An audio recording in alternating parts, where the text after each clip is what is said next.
आप में से कितनों ने पढ़ी शक्ति की सोच? किताब है शक्ति की सोच। खैर, उम्मीद है बुरा नहीं मानेंगे, पर मैं इस किताब से इस सप्ताहांत सिखाना चाहूंगी।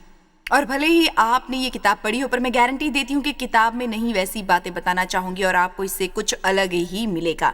मेरा मानना है कि हम एक बहुत महत्वपूर्ण बात लोगों को सिखा सकते हैं कि उनकी सोच में बहुत ज्यादा शक्ति होती है और उनकी सोच ही शक्तिशाली नहीं होती, पर आपकी सोच आपकी जिंदगी को भी बदल सकती है आने वाले भविष्य में। आप सबने कहावत तो सुनी ही होगी, सारा खेल दिमाग का ही तो है। खैर, ईमानदारी से कहूं, हमारी सारी सफलताएं या जीतें हमारे दिमाग में ही होती हैं, वहीं से वे शुरू होती हैं। आप जहमत की सोच से जिएं, आप खुद को विजय की जगह पर रखने की सोचिए। यही कारण है कि लोग खरीदते हैं दिमाग के लिए कई स्रोत, क्योंकि वो हमारे जीवन का एक मुश्किल क्षेत्र है। उस पर काबू पाना या उसे काबू में रखना, मैं सचमुच मानती हूँ कि हमें हर रोज चुनना पड़ता है गलत ना सोचना और सही चीजों को सोचना, और उसे हमें उद्देश्य के साथ करना पड़ता है। ये मत सोचिए कि वो हमें यूं ही मिल जाएगा, प्रार्थना करने से ही वो नहीं मिल जाता। उस चीज को आपको उद्देश्य से करना पड़ता है। आपका दिमाग लड़ाई का मैदान है, उसी जगह शैतान हम पर हमला करता है। अगर वो हमें झूठ का विश्वास दिला दे, हम तब धोखा खा जाते हैं, तब हमसे धोखा होता है। और धोखा बुरा है क्योंकि आप उस पर विश्वास करते हैं जो सच नहीं है, लेकिन आपके लिए सच बन जाता है। अब जरा मैं ये बात साफ करना चाहूंगी, यहाँ पर धोखा खाए हुए कई लोग हैं। धोखा खाए कई लोग टीवी देख रहे हैं। आप शायद मसीही धर्मी हैं, 20 लाख तक गिरजा जाने वाले लोग भी होंगे, पर आपके जीवन में कई जगह होंगी जहां धोखा हुआ हो। मिसाल लीजिए, मैं अपनी जिंदगी की एक मिसाल देती हूँ। मैं मेरे पिता द्वारा बचपन में शोषित हुई, लैंगिक और कई तरह से, और मैं शैतान का झूठ मानने लगी कि मैं हमेशा दूसरे दर्जे का जीवन जीऊंगी। मैं विश्वास करने लगी मैं हमेशा उतनी अच्छी जिंदगी नहीं पा सकी जिसकी हकदार थी, कि मैं टूट चुकी थी, मुझे दूषित कर दिया गया था, मैं एक टूटा हुआ सामान भर थी और शायद कोई मनुष्य मुझे नहीं चाहेगा। अगर मेरी कभी शादी हो भी गई, कहीं मेरे साथ जो हुआ उसका पता चल जाए, तब वो मुझे बिल्कुल नहीं चाहेंगे। और हालांकि वो परमेश्वर के वचन के अनुसार बिल्कुल सच नहीं है, और परमेश्वर की दी हुई जिंदगी में जो अब मैं जी रही हूँ वो मेरी सारी कल्पनाओं से बहुत ज्यादा श्रेष्ठ है। इन सब के होने से पहले मैंने परमेश्वर को अपनी सोच को बदलने दिया था। सही कैसे सोचेंगे? आपको ये सब सीखना होगा, वो भी सही करने से पहले। परमेश्वर के पास आपकी जिंदगी के लिए अच्छी योजना है, पर आपको भरोसा नहीं है। परमेश्वर उसे तुम पर लागू नहीं कर सकते। ये मत सोचेगा कि ये किसी और के लिए है। आपको विश्वास करके समझना होगा कि आपकी खातिर है। नीति वचन 23:6 कहता है कि जैसा वो मन में विचार करता है वैसा वो आप है। खैर, मैं तो कहना चाहूंगी, जहां पर विचार जाता है मनुष्य वहां जाता है। हम है इस सप्ताहांत यहाँ, अगर आप यहाँ चॉकलेट सोच कर आए हैं तो जाते हुए वो भी मिल जाएगा। अब ऐसे ही सब हो जाता है, हम हमारी सोच बन जाते हैं। जैसे आप खुद से बातें करते हैं, खुद से बातें हम सब करते हैं। महत्वपूर्ण वो है जैसे आप खुद से बातें करते हैं अपनी जिंदगी में, क्योंकि आप कभी कभी सोच से आगे नहीं जा पाएंगे। खासकर जो खुद के बारे में सोचते हैं, आप उसके आगे नहीं जा सकते। अपनी सोच से बड़ा कभी नहीं बन सकते। सोच कर्म के लिए तैयार करती है। अगर आप किसी के बारे में सोचे जिसने तकलीफ दी है, अगली बार उसके दिखने पर आप उन्हें गुस्से से देखेंगे। आप कुछ ऐसा कहेंगे जो शायद नहीं कहना चाहिए। आप कुछ ऐसा व्यवहार करेंगे जैसा शायद उचित नहीं होगा। हमें सीखना है।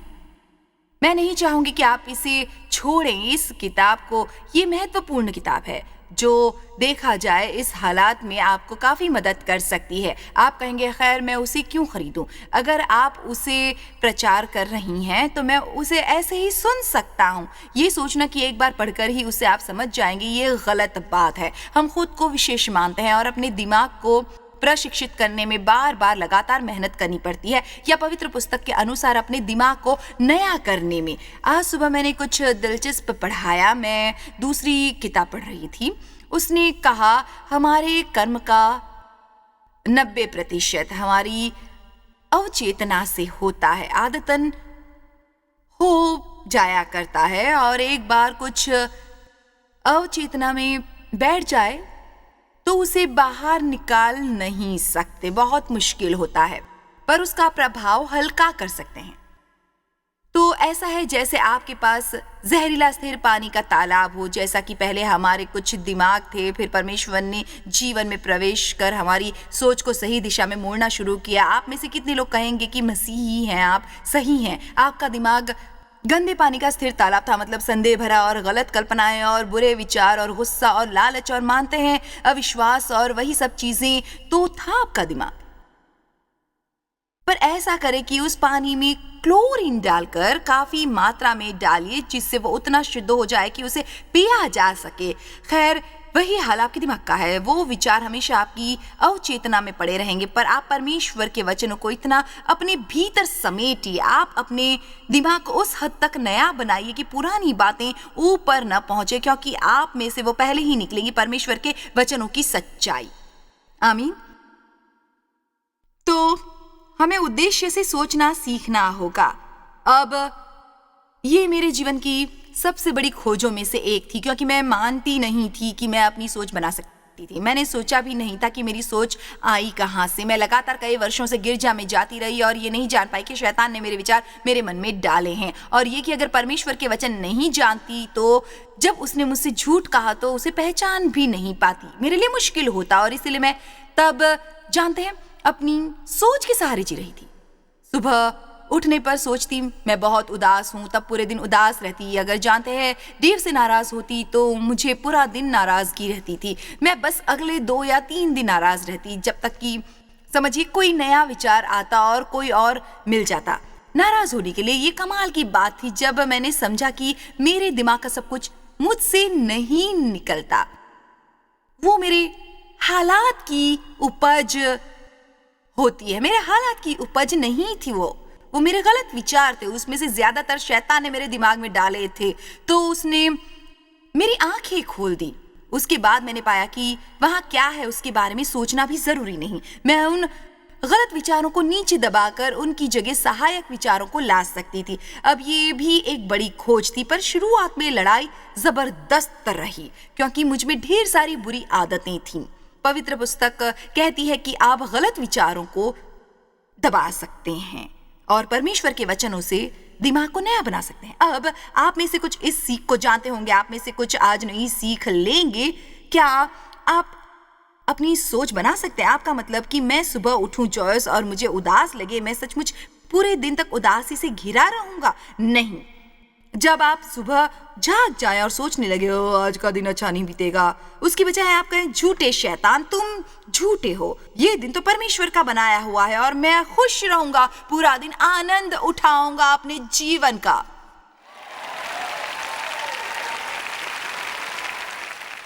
आमतौर पर लोग क्या करते हैं? मैं बहुत उदास हूं। तब आप अपने जीवन की हर चीज को देखते हैं जो आपके पास नहीं है, हर चीज जो लोग परेशान करने के लिए करते हैं। मतलब आप जगह तो आपका मूड खराब था, पर रात को सोने के लिए जाते समय सब जान गए कि आपका मूड खराब है, क्योंकि वो आपकी बातों से परेशान हो चुके हैं।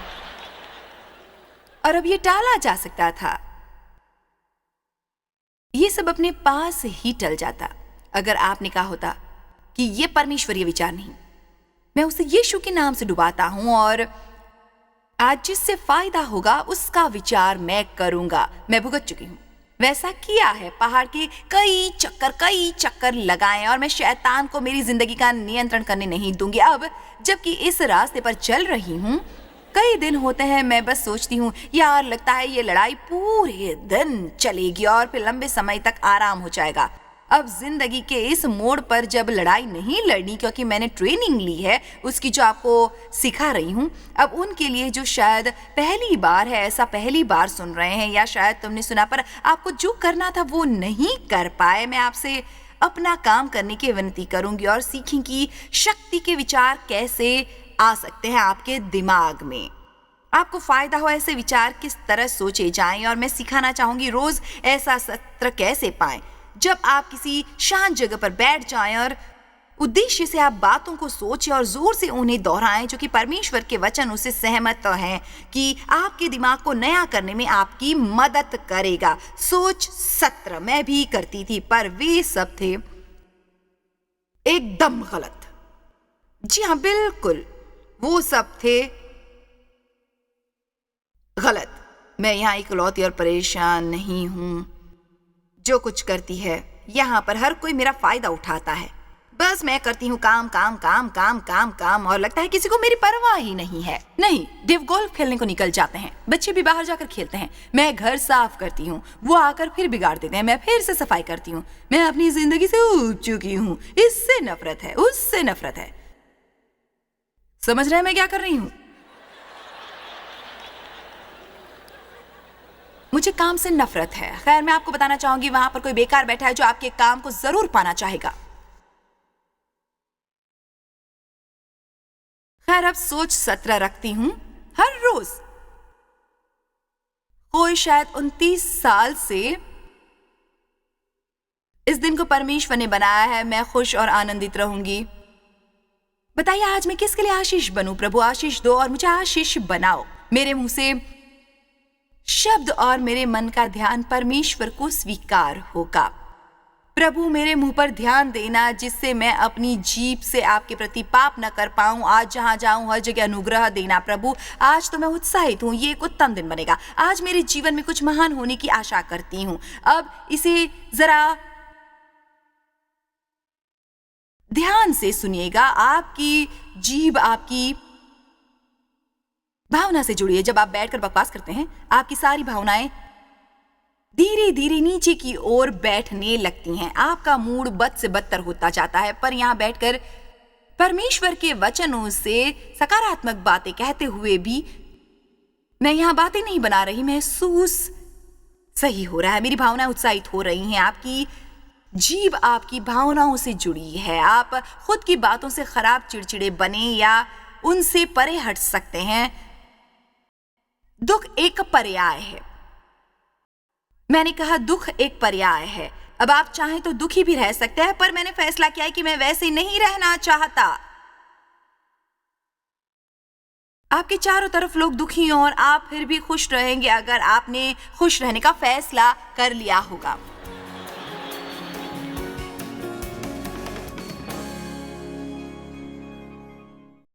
आमीन। अब कोलोसियों 3:2 में दिया है, पृथ्वी पर की नहीं परंतु स्वर्गीय वस्तुओं पर ध्यान लगाओ। अब हम इस सप्ताह ध्यान लगाने और ध्यान लगाए रखने के बारे में बहुत सी बातें करेंगे। और आपके ध्यान लगाए रखने का तरीका है समय से पहले उन सोच सत्र में रहना और चीजों पर उद्देश्य से सोचना। अब मेरे पति को खेल और गोल्फ पसंद है। वो उसे देखना भी पसंद करते हैं, पर गोल्फ उनका पसंदीदा खेल है और गोल्फ खेलकर उन्हें बहुत आनंद आता है। और मुझे खुशी है कि देव को कोई चीजें तो पसंद आती हैं। हम गोल्फ का बहुत मजाक भी उड़ाते हैं, पर जानते हैं मैं खुश होती हूँ कि उन्हें वो बहुत अच्छा लगता है। मैं हमेशा खुश नहीं थी, पर मैं अब हूँ। मानते हैं उम्र बढ़ने लगती है। देव बूढ़े नहीं है, पर उम्र तो बढ़ रही है। और आप जानते हैं, वैसा होने पर कई अलग चीजें शुरू हो जाती हैं वो करने की जिन्हें काश वो नहीं करते। जैसे जानते हैं, ये पैर सो जाता है और वो कूल्हा कुछ करेगा और ये वाला कुछ अलग करने लगता है। मैंने बस उनसे कहा, कुछ महीने पहले मैंने बस कहा, तुम उस समय कैसे हैंडल करोगे, क्योंकि वो हर समय एकदम चुस्त तंदुरुस्त हेल्दी रहते हैं। तुम उस समय वैसे नहीं कर पाओगे। तुम गोल्फ नहीं खेल सकोगे क्योंकि उससे तुम्हें आनंद मिलता है, तो तुम्हें दुख भी होगा छोड़ने पर। अब ये था उनका जवाब, और ये आपके लिए सब कहेगा। उन्होंने कहा, मैंने पहले ही सोच रखा है। अब मैंने पक्का कर लिया है, अगर वैसा दिन कभी आया तो मैं उतना ही खुश होऊंगा जितना आज हूं, जैसा बाहर जाकर गोल्फ खेलने पर होता हूं। अब वैसा 10-15 साल तक शायद ना हो। और दरअसल सोचती हूँ, जब हम तय कर लेते हैं कि कोई बात हमें परेशान नहीं करेगी, तब शैतान हमें परेशान नहीं कर सकता, क्योंकि हमने मन बनाया कि वो हमें काबू नहीं कर पाएगा। क्या आपने मेरी बात सुनी? अब मैंने पहले ही पक्का कर लिया है कि जो कि मैंने शायद 10-15 साल पहले किया, पता नहीं मैं ये जिंदगी भर करूंगी। और यही मेरी जिंदगी है। ये मेरी जिंदगी का बड़ा बड़ा हिस्सा है, प्रचार करने का। तैयारी करना, ये कॉन्फ्रेंस करना, मैं ये कॉन्फ्रेंस करती रही जैसे 25 साल से। और तो मुझे ये बहुत पसंद है। मुझे वचन सिखाना भाता है। मतलब ये बस ऐसा है कि मैं नहीं जानती कि कैसे कहूँ कि मुझे कितना पसंद है। तो मैंने सोचा, जानते हैं प्रभु, मैं ऐसी स्थिति में नहीं रहना चाहती जहां मैं ये नहीं कर सकूं। अचानक मुझे लगे कि कोई नहीं, तुच्छ और ना कोई मूल है, ना सम्मान है मेरा। मैं अपने काम से अपनी पहचान नहीं लपेटूंगी कि ऐसा मैंने किया था, वैसा मैंने किया था। तो मैंने पहले ही सोच रखा है, मैं दिमाग में पक्का कर चुकी हूँ। मैंने दिमाग में पक्का करके रखा है कि ऐसा समय आए जब परमेश्वर मुझसे ये सब नहीं करवाना चाहते। मैं प्रचारक जॉयस मायर की तरह ही आम जॉयस मायर रहकर भी अनमोल रहूंगी। तब भी उतना ही प्रेम करेंगे लोग, तब भी उतनी ही अनमोल रहूंगी, शायद अलग तरह से, पर उतनी ही अनमोल। अब आप में से कुछ ने अलग दिशा में अपना ध्यान लगाया। आपने सोच लिया, खैर अगर ऐसा होता है तो मैं नहीं सह सकता, अगर ऐसा हुआ तो सब खत्म, अगर ऐसा होता है मैं चला जाऊंगा। एक बार और फिर तो मैं गया, छोड़िए भी, अब मैं आपसे बातें कर रही हूं।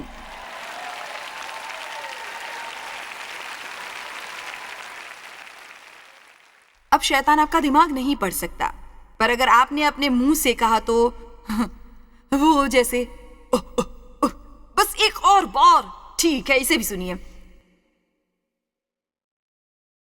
खैर दिमाग तो पक्का कीजिए। एक नई सी दिशा की ओर पवित्र पुस्तक कहती है, उन्हीं पर ध्यान लगाया करो जो जाहिर है कि हम वही सोचेंगे जो हम सोचना चाहते हैं। क्योंकि फिलिपियों 4:8 दिया है, निदान है भाइयों, जो बातें सत्य हैं और जो बातें आदरणीय हैं और जो बातें उचित हैं, पवित्र हैं और जो सुहावनी है, मन भावनी है, जो सद्गुण और प्रशंसा की बातें हैं, उन्हीं पर ध्यान लगाया करो। इफिसियों 4:23 के अनुसार मन के आत्मिक स्वभाव में नए बनते जाओ। अगर आपका दिन खराब हो, बस इतना सोचिए कि पूरे दिन के बारे में विचार क्या था, तब जान जाएंगे कि वो खराबी आई कहां से आपके जीवन में। आमीन। आप नाराज रहकर प्रेम का विचार नहीं कर सकते, गुस्से में आकर आप दया के बारे में नहीं सोच सकते। हर भावना, अच्छी या बुरी, हमारे विचार से जुड़ी है। उद्देश्य से चीजों के बारे में सोचना सीखिए। आप इसके लिए ज्यादा कर सकेंगे अगर आप दूसरों के बारे में क्या कर सकते हैं ये सोचें। आमीन।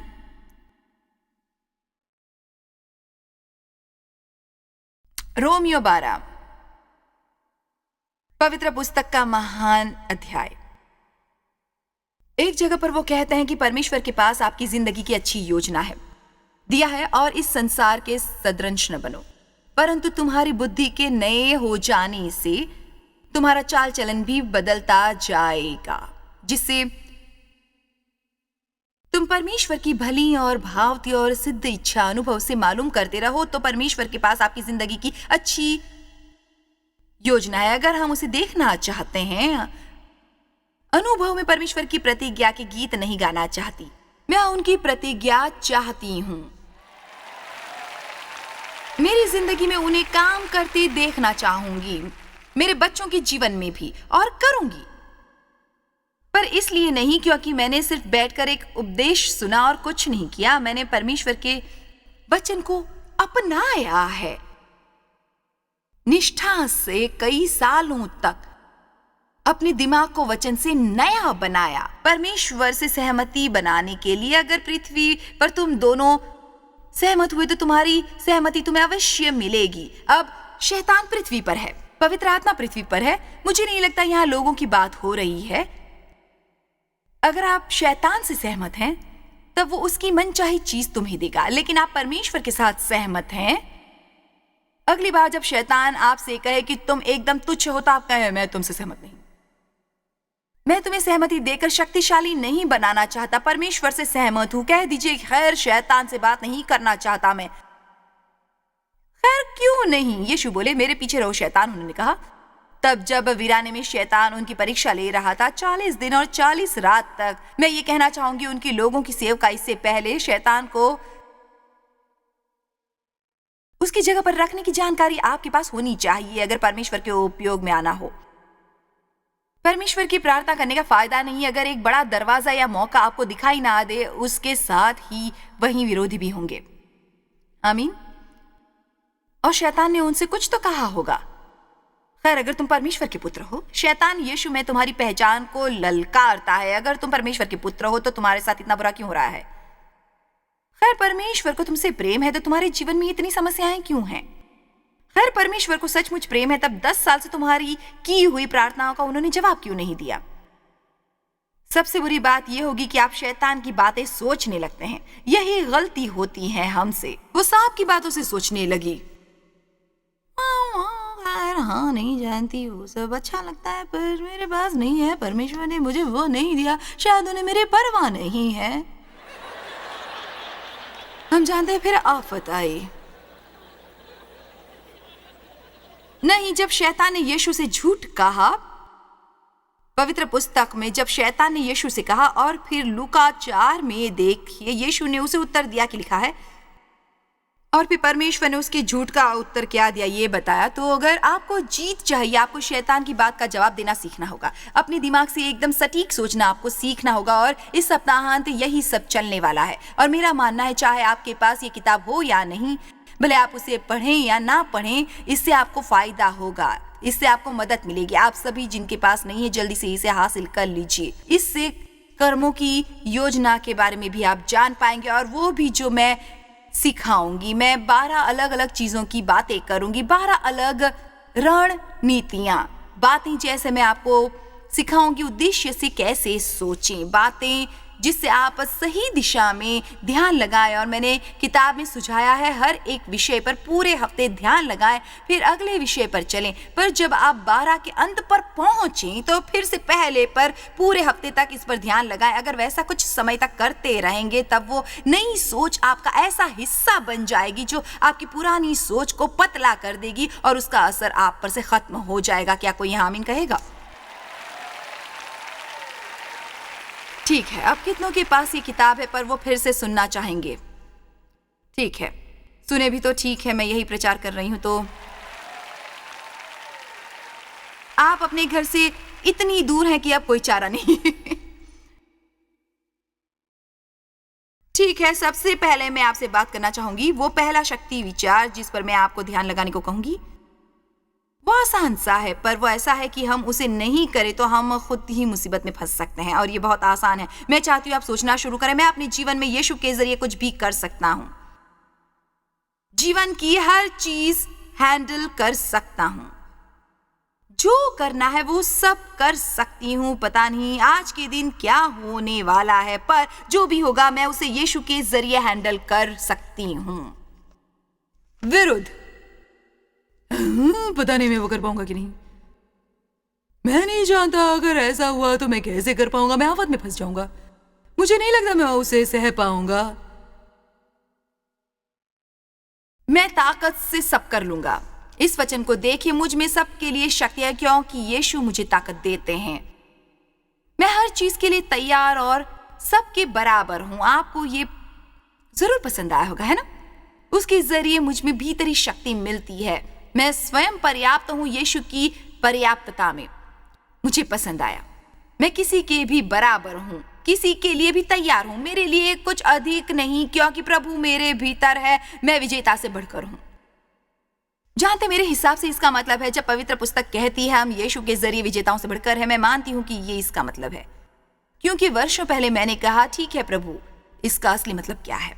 मैं विजेता से बढ़कर हूं, और मानती हूं कि परमेश्वर ये मेरे मन में डाल रहे हैं। विजेता से बढ़कर होने का मतलब है समस्या के पहले ही आप जानते हैं कि अगर आई भी आप उस पर जीत पाएंगे, क्योंकि आप करेंगे जो भी करना चाहेंगे।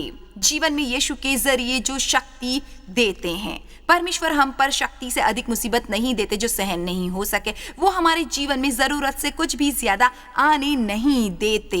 अगर वो आपकी जिंदगी में है तो परमेश्वर पर भरोसा है। जब वो बोझ आपको ज्यादा महसूस नहीं होगा अगर आप सीधे सोचना सीख जाएं। मुझ पर यकीन नहीं है? आप मुझे उसी मुद्दे पर देखना चाहते हैं?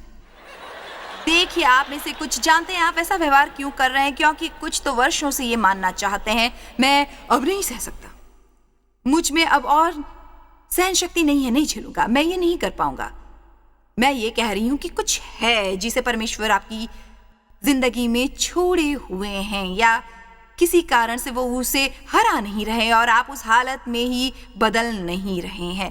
अगर आप बदल सकते हैं तो बदलिए, अगर बदल नहीं सकते तो आप उससे दुखी मत होइए। और उससे दुखी ना होने का एक तरीका है कि मान लीजिए कि आप हैंडल कर सकते हैं, क्योंकि अगर आप में विश्वास नहीं है कि हैंडल कर लेंगे, तब आप दिन प्रतिदिन कमजोर कमजोर और कमजोर होते जाएंगे।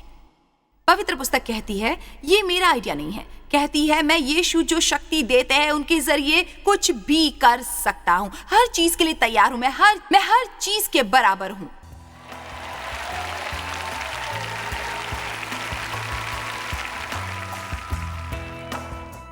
जानते हैं हम खुद से बातें करते हैं, पर महत्वपूर्ण यह है कि हम कैसे बातें करते हैं, और खासकर हम खुद से, खुद के और भूतकाल और अपने भविष्य के बारे में बातें करते हैं। बहुत जरूरी है कि आप परमेश्वर की तरह ही खुद से बातें करें और उसका अंदाजा आप वचन पढ़कर लगा सकते हैं। जानते हैं मैं हमेशा से ही ये कहती आई हूं कि आप खुद से बचकर भाग नहीं सकते, तो ये बहुत जरूरी है कि आपकी खुद के बारे में सही बातचीत हो। आपने कार्यक्रम में देखा, कार्यक्रम के बाद उस पर कर्म करने को भी कहेंगे कि वचन का पालन भी जरूरी है, जो आपके जीवन में बदलाव लाएगा। प्रभु आशीष दे और आपका दिन अच्छा बीते। प्रभु की स्तुति हो।